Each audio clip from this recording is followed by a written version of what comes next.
Hello friends. आज की कहानी है फ़ौजी ढाबा।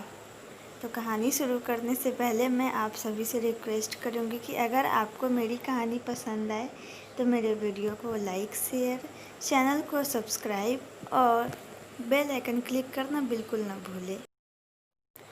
बलवंत सिंह ने रिटायर होने के बाद गांव के बाहर एक ढाबा खोल लिया था।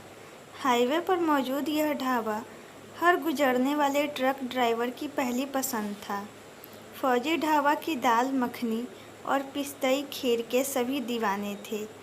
ढाबा चलाने के लिए बलवंत सिंह ने 4 लड़कों का स्टाफ भी रख छोड़ा था, जो ग्राहकों को अच्छी सर्विस देते थे। उनकी मज़े में ज़िंदगी कट रही थी।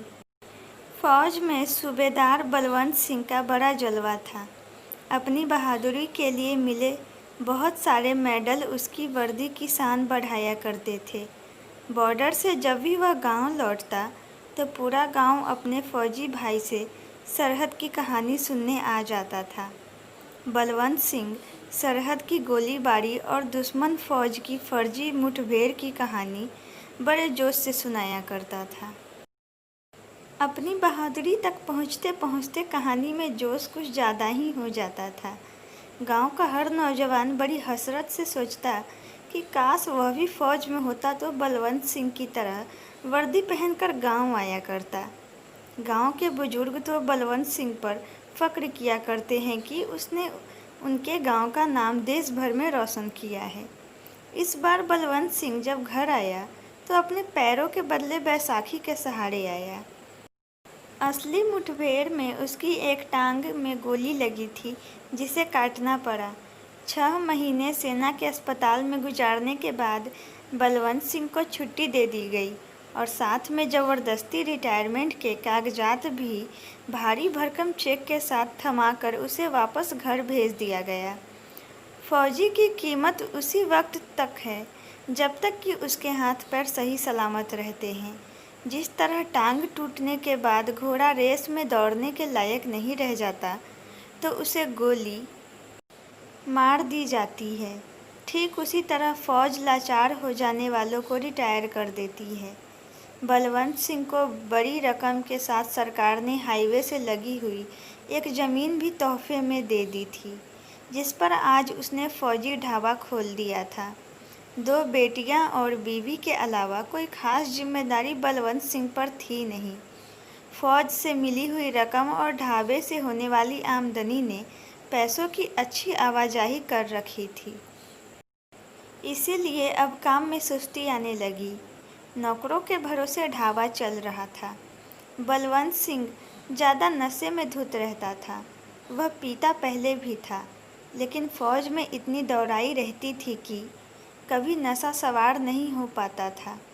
अब काम कुछ ज़्यादा था नहीं, इसलिए नशा उतरने भी नहीं पाता था कि बोतल दोबारा मुंह से लग जाती। जब मालिक नशे में रहे तो नौकरों को मनमानी करने से कौन रोक सकता है। आमदनी कम होने लगी, पैसे गायब होने लगे। मजबूर होकर ढाबे की कमान बीवी रमनदीप कौर ने संभाली। अब वह गल्ले पर खुद बैठती और काम नौकरों से कराती। तीखे नैन नक्श की रमनदीप कौर के ढाबे पर बैठते ही ढाबे ने एक बार फिर रफ्तार पकड़ ली। दाल मखनी और पिस्तई खीर के साथ रमनदीप कौर का तड़का भी फ़ौजी ढाबे की पहचान बन गया। एक बार फिर से ग्राहकों की तादाद कम होने लगी। रमनदीप कौर ने इसकी वजह मालूम की तो एक नौकर ने बताया कि चंद कदम के फासले पर एक ढाबा और खुल गया है। अब ज़्यादातर ट्रक वहां रुकते हैं। दूसरे दिन रमनदीप कौर ने खुद जाकर देखा कि नया ढाबा, जिस नाम का भाभी जी का ढाबा था, वहां 25 से 26 साल की एक खूबसूरत औरत गल्ले पर बैठी है और ग्राहकों से मुस्कुरा मुस्कुरा कर डील कर रही है। फ़ौजी ढाबा को तोड़ने के लिए गंगा ने शुरू से ही अपनी बीवी को बिठाकर बलवंत सिंह के ग्राहकों पर डाका डाल दिया था। रमनदीप कौर के पास अब इसके अलावा दूसरा कोई चारा नहीं था कि वह अपने ब्लाउज के गले को बड़ा करके गले पर बैठा करे। इस तरकीब से कुछ सीनियर फ़ौजी तो ढाबे पर आ गए, लेकिन अभी भी भाभी जी का ढाबा नंबर 1 पर चल रहा था। फौजी ढाबा किस हाल से गुजर रहा था, इसकी परवाह अब बलवंत सिंह को नहीं थी। उसे तो बस सुबह शाम 2 बोतल दारू और 1 प्लेट चिकन टिक्का चाहिए था, जो किसी न किसी तरह रमनदीप कौर उस तक पहुंचा देती थी। ढाबे की जिम्मेदारी अब पूरी तरह रमनदीप कौर पर आ गई थी। बच्चियां छोटी थीं, यूँ भी स्कूल जाने वाली बच्चियों को ढाबे के काम में लगाना मुनासिब नहीं था। एक बार उसने एक बच्ची को पलंग पर बैठे एक ड्राइवर के पास सलाद देने के लिए भेजा, तो यह देखकर उसका खून खौल गया कि ड्राइवर ने बच्ची के गाल को नोचा और फिर ड्राइवर का हाथ बच्ची की गर्दन से नीचे आ गया। छोटी बच्ची सलाद की प्लेट पटक कर घर के अंदर भाग गई। दुकानदारी पर कहीं असर न पड़े, इसलिए रमनदीप कौर ने बात आगे नहीं बढ़ाई। बाप नशे में धुत और माँ दिन रात ढाबे के गल्ले पर बैठने के लिए मजबूर। ऐसे में बच्चियों पर कौन नज़र रखे। कच्ची उम्र से जवानी की दहलीज पर पैर रखने वाली बिट्टो की नज़र चरणजीत से टकरा गई। 1-2 महीने से शनिवार की शाम को एक नए ट्रक के साथ एक नौजवान आकर सबसे अलग बैठ जाता, खाना खाकर सो जाता और दूसरे दिन वह ट्रक लेकर कहीं चला जाता। स्याह कमीज, स्याह पैंट और नारंगी रंग की पगड़ी में वह बहुत खूबसूरत लगता था। पहली बार बिट्टो ने जब देखा तो वह उसे देखती ही रह गई। इत्तेफाक से उसकी नज़र भी बिट्टो की तरफ उठ गई, तो उससे नज़र हटाई नहीं। अपनी बड़ी बड़ी आंखों से वह बिट्टो को घूरता ही रहा। साथ में बैठे क्लीनर ने जब पुकारा, चरणजीते कहाँ खो गया, तो बिट्टो को मालूम हुआ कि उसका नाम चरणजीत है। दूसरे शनिवार को जब वह फिर वहां आया तो बिट्टो के दिल की धड़कन तेज हो गई। उसे ऐसा लगा कि वह सिर्फ उसी के लिए आया है, लेकिन चरणजीत के बर्ताव में कोई फ़र्क नहीं आया। खाना खाकर वह पलंग पर सो गया। बिट्टो ने घर से एक तकिया मंगाकर ढाबे के एक लड़के को देते हुए कहा कि उन साहब को दे आए। पहली बार किसी ग्राहक को तकिया पेश किया गया था। तकिए के कोनों में बिट्टो का मोबाइल नंबर और नाम भी लिखा था। किसी को खबर भी नहीं हुई और चरणजीत और बिट्टो एक दूसरे के इश्क में डूबते चले गए। मोबाइल पर बातें होती रहती, किसी को मालूम ही नहीं चल पाता कि चंद कदमों के फासले पर आशिक और मासूक बैठे एक दूसरे से हाले दिल बयान कर रहे हैं।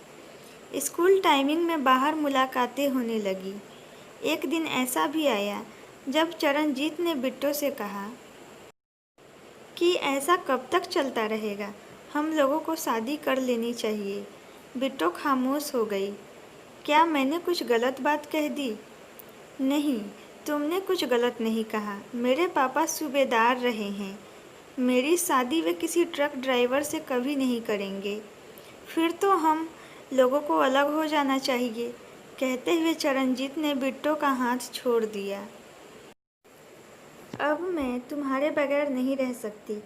थोड़ी देर की खामोशी के बाद बिट्टो ने कहा, मुझे यहाँ से लेकर कहीं दूर चले जाओ, वहीं शादी कर लेंगे। तुम्हारा मतलब है कि मैं तुम्हें भगा कर ले जाऊँ? कितनी बड़ी बात कही है तुमने, चरणजीत ने कहा। मेरे माँ बाप इस बात को पसंद नहीं करेंगे।